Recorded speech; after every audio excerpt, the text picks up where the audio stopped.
petit cœur. Ça va? Tu veux que je te raconte une histoire? Une histoire avec tellement d'amour que certaines personnes ont du mal à y croire.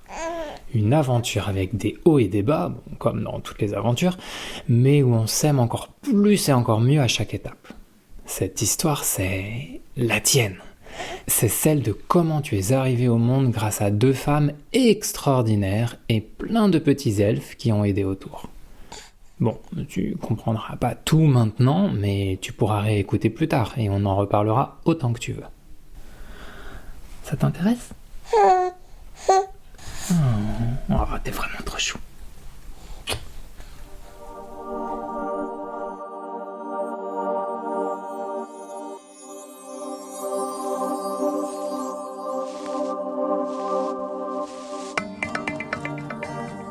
Bienvenue dans Papa GPA, le podcast qui raconte un parcours de gestation pour autrui queer et dans une démarche éthique.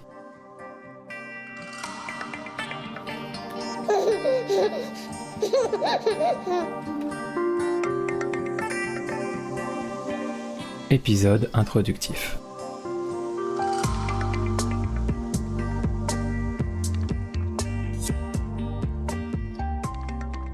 Écoute, je sais pas si c'est parce que nous, tes deux papas, on est passé par une gestation pour autrui pour t'avoir, ou si c'est juste la réalité de l'actualité, mais il se passe plus une semaine sans que je lise un article, une interview, une réaction médiatique sur la GPA. Que ce soit le Premier ministre, sénatrice, des eurodéputés, des candidats, même des personnalités des arts et de la culture. On commence même à en entendre parler dans les émissions de divertissement. Comme si tout d'un coup c'était devenu une question de société super urgente. Même nous, personnellement, on est venu nous demander plusieurs fois des entretiens, des journalistes, des chercheurs et des chercheuses, des auteurs et des autrices, qui sont venus mais de plusieurs pays d'Europe pour qu'on leur raconte notre histoire. Alors c'était marrant parce qu'au début, ils nous disaient « Ah, ça va durer 1h, 1h30 ». Et je leur répondais « Si vous voulez, ce sera juste ce temps-là, mais je vous conseille de prévoir le triple parce que toutes les questions sur la GPA ont des réponses complexes. Et ça te prend du temps, en fait, d'expliquer ça. » Et ça manquait pas, à chaque fois on restait 5 ou 6 heures à discuter, voire plus. Il y a même une fois une chercheuse qui était venue de Paris, qui en avait profité pour prévoir un week-end avec son compagnon, et elle est restée 10 heures avec nous, étalée sur 2 jours. On était hyper gênés avec ton autre papa, car on lui disait il va nous détester, votre compagnon là, qu'elle rigolait. Et elle disait non, vous inquiétez pas, je vais lui expliquer à quel point ce que vous me racontez c'est intéressant, et puis c'est précieux pour nos recherches, et puis pour même potentiellement pour le grand public une fois que ce sera publié. Et du coup, je me suis dit, cette histoire, c'est quand même la tienne, avant tout, toi, Aube, notre enfant, notre petit amour. Et donc, peut-être que tu auras envie de l'écouter aussi quand tu seras plus grande, ou à l'âge où ce sera pertinent. En plus, d'ici là, en partageant le récit de notre GPA autour de nous, peut-être qu'on va aider des personnes à mieux comprendre ce dont il s'agit vraiment. Parce que dans les médias, en fait, on lit, on entend des trucs de personnes qui sont au mieux mal informées, au pire mal intentionnées, et qui racontent vraiment n'importe quoi. Donc je me suis dit, ce serait bien d'avoir un récit qui explique concrètement, de manière transparente, de bout en bout, qu'est-ce que ça veut dire passer par une gestation pour autrui pour avoir un enfant. Et comme ça aidera peut-être le grand public à se faire une opinion éclairée.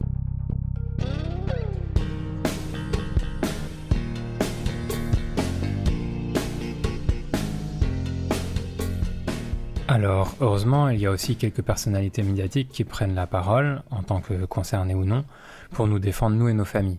Ça donne de l'espoir, je les en remercie infiniment. C'est un peu de la force que ces personnes m'ont transmise que j'ai utilisé pour faire ce podcast. Après, se poser des questions de fond sur la GPA, soyons clairs, c'est totalement légitime, je comprends tout à fait, et on s'en est posé des milliers nous-mêmes, et tu en auras sûrement toi aussi tout autant. C'est aussi un peu pour ça que je fais ce récit, pour commencer à y répondre en partie. Et de mon point de vue de papa GPA. D'ailleurs, d'où vient ce point de vue? Bon alors toi tu me connais, je suis un de tes papas, mais comme il y a d'autres personnes qui vont écouter, c'est important que je me situe, que les gens sachent d'où je parle pour comprendre comment mon récit est déterminé. Donc je suis un homme blanc, cisgenre, je suis marié à ton incroyable deuxième papa, et je suis riche dans le sens où on a pu payer les services qui sont nécessaires pour une gestation pour autrui, comme on le verra au cours des épisodes. Le seul système d'oppression que je subis, c'est le fait d'être gay.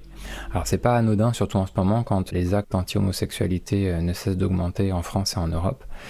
Et c'est aussi vrai dans le cas de la parentalité, où on est souvent perçu comme des monstres, que ce soit de la suspicion d'incapacité à être parent, voire de mauvais traitements, à l'absence d'imaginaire pour nous et pour nos enfants. Mais bon, on reparlera de tout ça plus tard.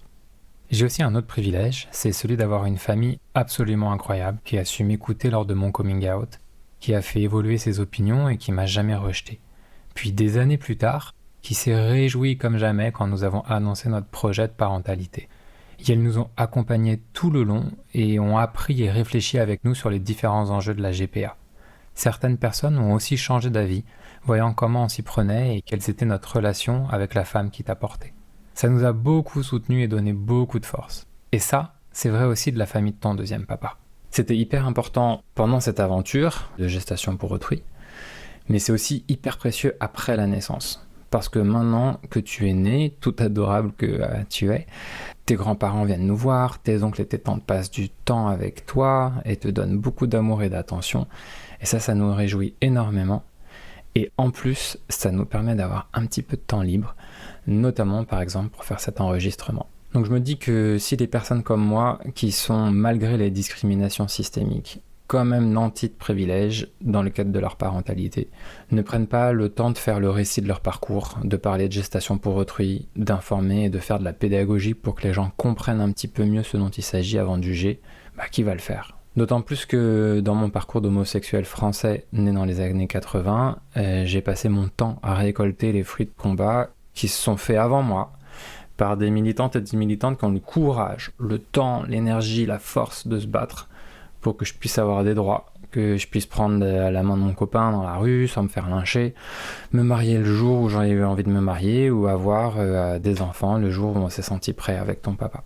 Et ça, c'est très précieux dans une vie. Et donc moi, à ma nano-échelle, si j'arrive à contribuer à une meilleure compréhension de ce que c'est une GPA éthique, et je l'espère à une meilleure acceptation, alors je serai super heureux. Parce que maintenant qu'on parle beaucoup de gestation pour autrui, c'est important de dépasser les clichés et les caricatures. C'est important de comprendre de l'intérieur les réalités polyphoniques que ça recouvre, en écoutant les expériences, les ressentis, les émotions, les réflexions des personnes qui passent par là, que ce soit en tant que parents ou en tant que partie prenante. C'est des parcours qui sont complexes, qui nécessitent de prendre du temps, de développer une pensée. C'est pas vraiment le format plateau télé ou punchline sur TikTok.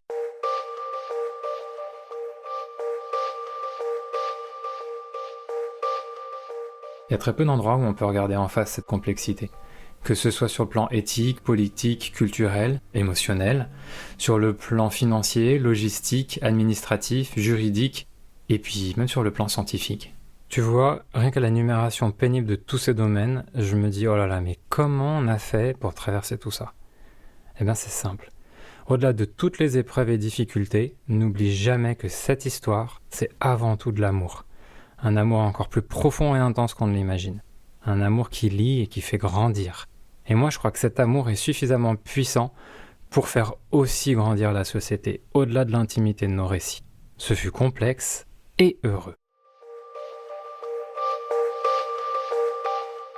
Et cette complexité-là, je me l'accorde aussi à moi-même. Je continue à faire évoluer mon point de vue sur la gestation pour autrui. Aujourd'hui, je suis pour une GPA éthique sous condition, mais je suis sûr de moi que à 99%. Et ces 1% restants, ils sont précieux. C'est ce qui me pousse à continuer à réfléchir, à écouter, à me poser des questions, à en parler autour de moi, à débattre, à m'informer. Et ça, je veux le maintenir dans ce récit au cours des épisodes.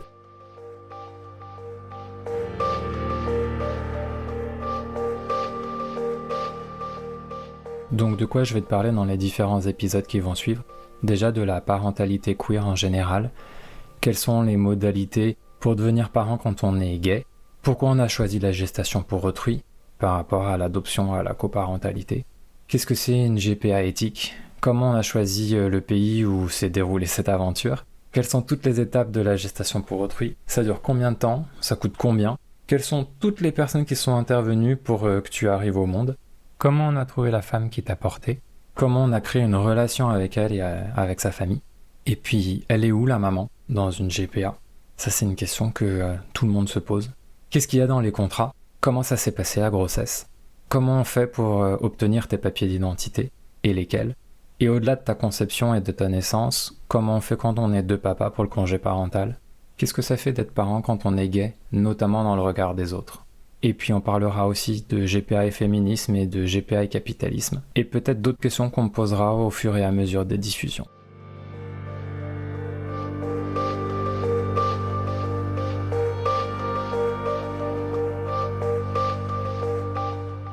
Alors à qui je m'adresse? Déjà à toi, parce que c'est avant tout ton histoire, pour que tu puisses t'approprier le récit de ton arrivée au monde et que tu saches que tu es né dans la lumière et le bonheur, contrairement à ce que certains et certaines peuvent ou pourront te raconter, et que tu aies des éléments pour réfléchir toi-même et te faire ta propre opinion.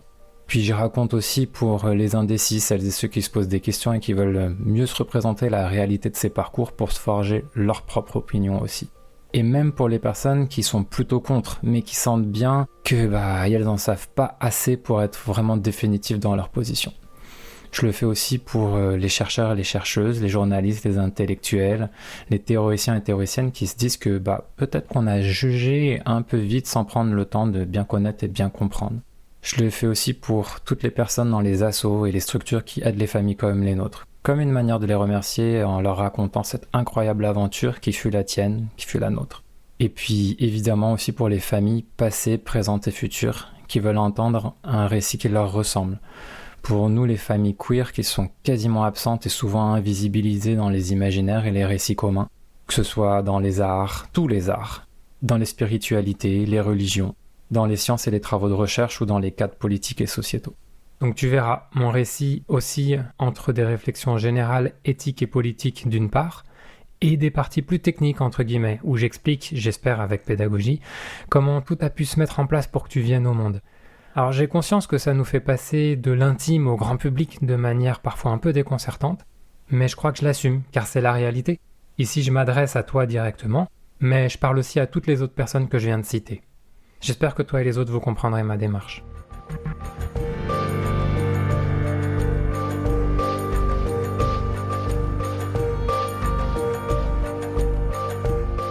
Bon, on approche de la fin de cet épisode introductif. Il y a 2 dernières choses dont je voulais te parler. Déjà, est-ce que c'est urgent de parler de gestation pour autrui? C'est vrai que c'est peut-être pas le sujet le plus brûlant, c'est quand même un truc de riche, je l'ai dit rapidement tout à l'heure, on y reviendra. Mais bon, comme on parle de nous beaucoup en ce moment en disant pas mal de bêtises, on va quand même pas attendre sur le banc de touche, hein. Et puis on va pas non plus attendre que l'histoire avec sa grande hache nous laisse une opportunité pour parler, parce qu'en fait on sait que ça n'arrive jamais. Quand on est issu d'une minorité, on peut pas attendre qu'on nous donne la parole, faut l'arracher. Et une toute dernière chose, tu verras, parfois je t'appelle Aube, alors que c'est pas comme ça que tu t'appelles. Mais c'est pour te protéger, car les personnes qui parlent de GPA, même éthiques, sont attaquées, elles sont harcelées, que ce soit sur internet ou dehors. Il y a un vrai risque permanent qui pèse sur nos familles, et ça c'est la réalité, et on en a des exemples tous les mois. Même si une étude réalisée par l'Institut CSA en avril 2024 pour CNews, Europe 1 et le Journal du Dimanche, ça s'invente pas, révèle que la grande majorité des Français se disent en faveur de la gestation pour autrui, et notamment les premières concernées, les femmes, à hauteur de 64%.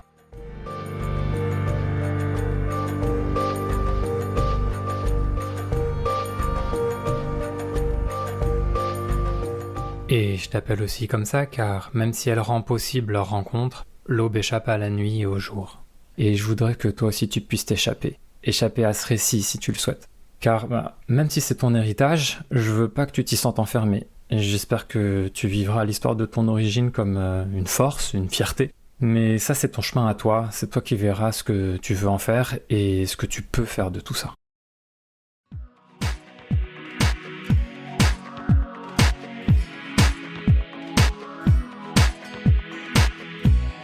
Voilà, je pense que j'ai à peu près planté le décor tel que ça me semblait important de le faire. Maintenant, est-ce que t'es prête pour le récit de ton aventure ?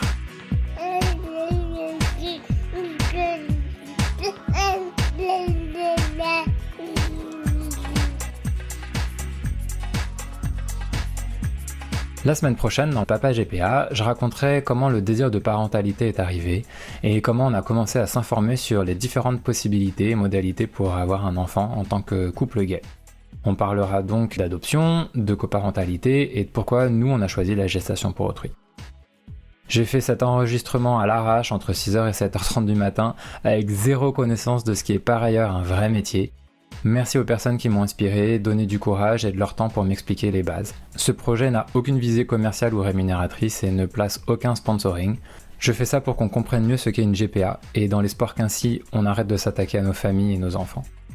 La meilleure manière de m'aider, c'est de le partager largement autour de vous, d'une part, et de m'envoyer vos questions, même les plus délicates, voire tabous, pour que j'y réponde au fil des épisodes. À la semaine prochaine!